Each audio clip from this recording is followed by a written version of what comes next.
반드시 중년 이후 행복과 번영, 부를 얻을 사람들은 과연 누구일까요? 네, 분명 아는 사람들은 그러한 길로 갈 것이며 알지 못하는 사람들은 그러한 길로 가지 못할 것입니다. 여러분, 우리는 늘 이러한 어리석은 행동을 하면서 살아갑니다. 행복한 길, 번영하는 길로 가기 위해서는 그러한 사람들이 갔던 그 길을 가야 하는 것인데, 그렇지 못하면서 자기 멋대로의 길로 가면서 그 사람들이 누렸던 그러한 성과가 자신에게 오지 않는다고 불평만 하고 살아간다는 것이죠. 여러분, 일전에 돌아가셨던 국내 최고의 갑부이셨던 이건희 회장님 역시도 부자가 되기 위해서는 부자들의 행동을 따라야 한다고 말씀을 하셨다는 거예요. 자, 여러분, 이 부러울 것 없는 분이 왜 이러한 말씀을 하셨을까요? 네, 자신도 그러하셨기에 지금의 삼성, 세계 최고의 삼성을 만들었다는 것을 알려주기 위해서 그러하셨던 것은 아닐까요? 여러분, 중년 이후가 행복하기 위해서는, 복된 삶을 살기 위해서는, 번영하는 삶을 살아가기 위해서는 꼭 이 세 가지를 아셔야 합니다. 모두 이러한 길을 걸으셨던 인생 선배분들의 한결같은 조언이며 우리 동양학 최고의 학문인 사조학에서 말하고 있는 그 길입니다. 여러분, 안녕하세요. 이정재입니다. 일전에 한 보도에 의하면 이제 65세까지는 청년기라고 하더라고요. 65세가 넘어야 비로소 중년이라고, 80세가 넘어서야 비로소 노년이라고 말을 하더라는 것이죠. 네, 그만큼 세상이 변하고 의학이 발달하고 과학이 우리의 생활을 변화시키고 있습니다. 하지만 말입니다, 이 모든 것들이 다 변하더라도 절대 변하지 않을 원칙이 있다는 거예요. 여러분, 과연 무엇일까요? 네, 삶의 길입니다. 번영하는 삶으로 가는 길, 불행하고 안타까운 삶으로 가는 그 길은 절대 변치 않는다는 것입니다.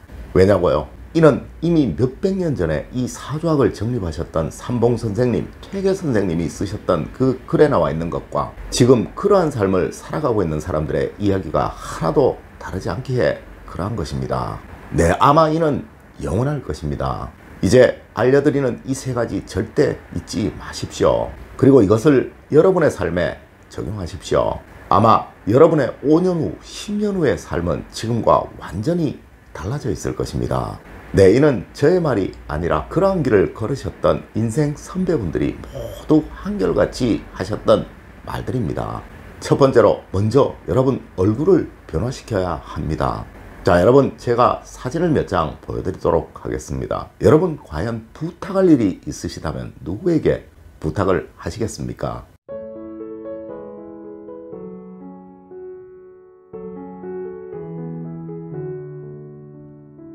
네, 이렇게 밝은 표정의 얼굴은 누구라도 스스럼 없이 다가올 수 있도록 만드는 그러한 힘을 가지고 있습니다. 자, 앞서의 사진에서 여러분 무엇인가를 구매하셔야 한다면 누구에게 과연 구매를 하시겠습니까?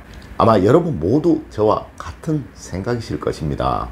하지만 여러분, 이거 아십니까? 일반인들의 경우 하루에 95% 이상을 인상을 쓰거나 무뚝뚝하게 있거나 화난 듯한 얼굴을 하고 살아간다는 그 사실을 말입니다. 네, 이 역시 저의 말이 아니라 현대 인상학자들 사이에서는 아주 유명한 말입니다.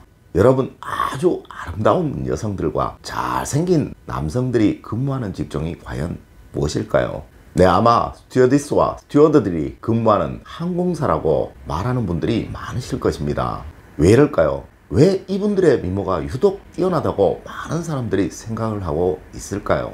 네, 이들은 모두 얼굴에 웃음을 잃지 않고 있으며 이를 일상에 생활화하고 있기 때문에 그러하다라는 인상학자들의 견해 역시 있다는 것입니다. 여러분, 장사를 하신다고요? 늘 웃으십시오. 사람을 자주 만나는 직업을 가지고 계시다고요? 자주 계속 웃으십시오.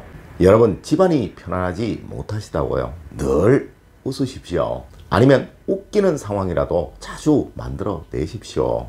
네, 그래야 화목해집니다. 이는 현대의학계에서도 아주 유명한 말인데요. 늘 웃는 표정을 가진 노인들이요, 짜증나거나 화난 표정, 불쾌한 표정을 짓는 노인들보다 면역력이 몇 배나 강하다고들 말을 합니다. 네, 물론 병도 훨씬 없다고도 하죠. 아마 그래서 웃음치료사라는 직업 역시 있나 봅니다. 이는 저는 잘 모르겠습니다. 여러분, 우리 상학에서는 분명히 말하고 있습니다. 마음이 밝으면 얼굴이 밝아진다고 말입니다. 이 마음은 삶의 뿌리이며 이 마음이 튼실해야 삶이 튼실해지는 것이고 비로소 운을 얻는 삶이 만들어진다고 말이죠. 네, 그럼 자주 웃으면 운이 들어온다는 말이겠네요. 맞습니다. 하여 우리 관상학에서는 최고의 관상을 미소를 머금고 있는 상이라고 말을 하는 거예요. 여러분은 행복하셔야 합니다. 왜냐고요? 저는 늘 여러분들의 행복을 원하고 있으며 저와 상담했던 누구라도 지금껏 모두 행복해졌으니까 말입니다. 이제 여러분 웃으십시오. 늘 미소를 머금고 사십시오. 틀림없이 여러분들의 중년 이후는 만복이 가득한 그러한 삶만 펼쳐질 것입니다. 두 번째로 마음이 선해야 합니다. 여러분 이 선이라는 것을 착한 것으로만 보지는 마십시오. 네, 이 선은 원래 옳고 그름을 정확하게 구분할 줄 아는 마음입니다. 여러분 옳지 못한 곳에 마음을 쓰신다면 다시 돌아와야 할 것이니 그만큼 시간이 낭비되겠죠. 물론 그 사이에 내가 한 그 잘못으로 인해 마음을 다친 사람들도 있을 것이니 또 그만큼의 시간이 필요할 것입니다. 일심정진, 네, 이것이 성공하는 삶, 번영하는 삶을 만들어가는 사람들의 한결같은 마음입니다. 여러분 우리 조상님들은 정신일도 하사불성이라는 말씀을 하셨습니다. 네, 이는 무슨 일이든 정신을 한 곳에 모아서 한 마음으로 정진하면 모든 것들을 다 이룰 수 있다는 그러한 이야기겠죠. 늘 최선을 다하십시오. 여러분들이 하시는 그 일은 여러분들만 하실 수 있는 일이며 여러분들이 제일 잘하시는 일입니다.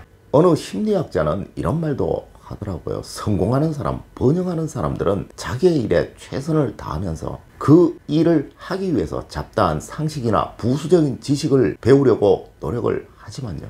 어려운 삶, 공공한 삶을 살아가는 사람은 자신의 일과 전혀 상관없는 일에도 자주 눈길을 돌린다고 말입니다. 여러분, 여러분이 하시는 일에 선한 마음을 가지십시오. 네, 이는 무슨 일이든 일심정진하는 마음입니다. 세 번째로 행동이 정해야 합니다. 여러분 행동이 정하다는 것은 행동이 고요하고 맑고 깨끗하다는 이야기예요. 여러분 제가 늘 말씀을 드리죠. 좋은 운은 가볍기에 맑고 깨끗하고 상쾌하다고요. 또한 나쁜 운은 무겁기에 어둡고 칙칙하다고 말입니다. 은혜를 아는 행동, 진심으로 남에게 감사하는 행동, 타인을 감동시키기 위해서 노력하는 행동, 내 가족의 화목을 위해 최선을 다하는 행동, 네, 이 모든 것들이 좋은 운을 얻기 위한 선한 행동들입니다. 절대 타인에게 해를 주는 행동을 하지 마십시오. 타인에게 멸시받는 행동을 하지 마십시오. 또한 타인을 이용하려는 행동 역시 하지 마십시오. 이는 여러분에게 오는 그 운을 발로 걷어차버리는 나쁜 행동들입니다. 여러분 진심으로 세상을 대하시고 진심으로 상대를 대하시고 진심으로 가족을 대하시고 진심으로 여러분을 대하십시오. 네, 이 진심은 세상의 운을 여러분에게 끌어들이는 최고의 행동입니다. 분명 이러한 일들이 계속된다면 하늘도 여러분에게 봉황을 보내어 여러분의 그 노고에 치하를 하실 것입니다. 오늘은 여러분들과 우리 학문에서 말하는 삼원의 마음가짐에 관해서 이야기를 나누어 보았습니다. 여러분 분명 부는, 번영은, 성취는, 행복은 이 세 가지의 마음가짐에 의해 만들어집니다. 오늘 제가 알려드린 중년 이후가 행복해질 수 있는 이 수단 꼭 명심하셔서 여러분 가정에 행복과 번영, 사랑만 가득하시기를 기원드리겠습니다. 늘 올바른 학문과 올바른 지식을 여러분들께 전하도록 노력하겠습니다. 여러분 긴 시간 감사드립니다. 감사합니다.